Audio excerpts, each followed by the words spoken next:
be the death of millions of trees. The baobabs of southern Africa, some of the oldest trees in the world, are dying. So are the cedars of Lebanon. In the American West, the forests are dying faster than they can regrow. The comfortable assumption on which I'd based my life, that there would always be soaring trunks and the sweet smell of leaves, turned out to be something that had to be fought for, not an immutable reality. Indeed, my comfortable life was one of the reasons the forests were in danger. And it wasn't just the trees. Climate change threatened not just my own son's, but every child's future. So did rampant inequality and the accelerating tide of hatred, polarization, and mistrust. I came to believe that our singular focus on profit at any price was putting the future of the planet and everyone on it at risk. I came close to quitting my job, spending my days teaching MBAs, writing academic papers, and advising companies as to how to make even more money seemed beside the point. I wanted to do something. But what? It took me a couple of years to work out that I was already in the right place at the right time. I started working with people who had the eccentric idea that business could help save the world. A couple of them ran multi-billion-dollar companies, but most of them were in much smaller firms or much less exalted positions. They included aspiring entrepreneurs, consultants, financial analysts, divisional vice presidents, and purchasing managers. One was convinced she could use her small rug company to provide great jobs for skilled immigrants in one of the most depressed towns in New England. Several were trying to solve the climate crisis by building solar or wind companies. One was giving his life to accelerating energy conservation. One was pushing his company to educate and hire at-risk teenagers.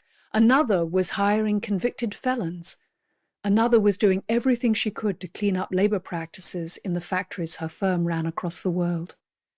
Many were trying hard to channel financial capital to precisely these kinds of people, business leaders seeking to solve the great problems of our time.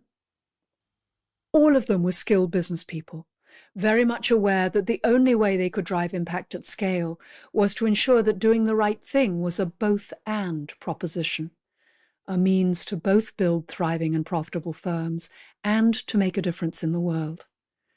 All of them were passionately purpose-driven, convinced that harnessing the power of private enterprise was a hugely powerful tool to tackle problems like climate change and, perhaps, to drive broader systemic change.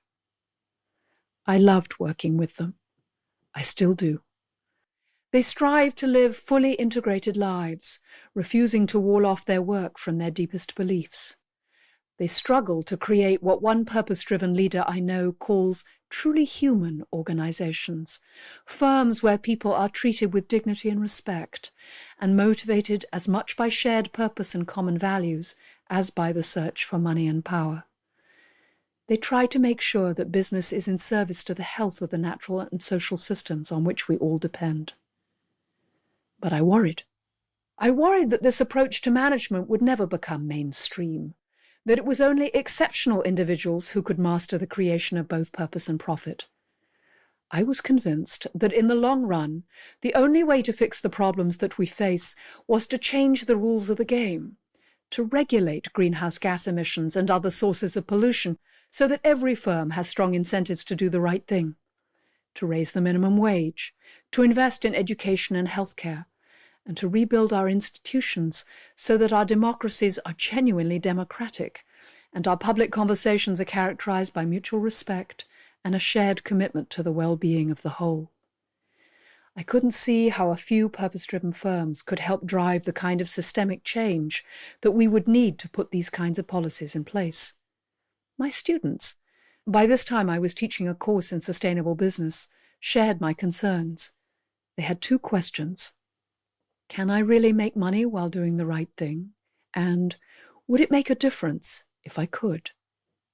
The book you hold in your hands is my attempt to answer these questions, the result of a 15-year exploration of why and how we can build a profitable, equitable, and sustainable capitalism by changing how we think about the purpose of firms, their role in society, and their relationship to government and the state.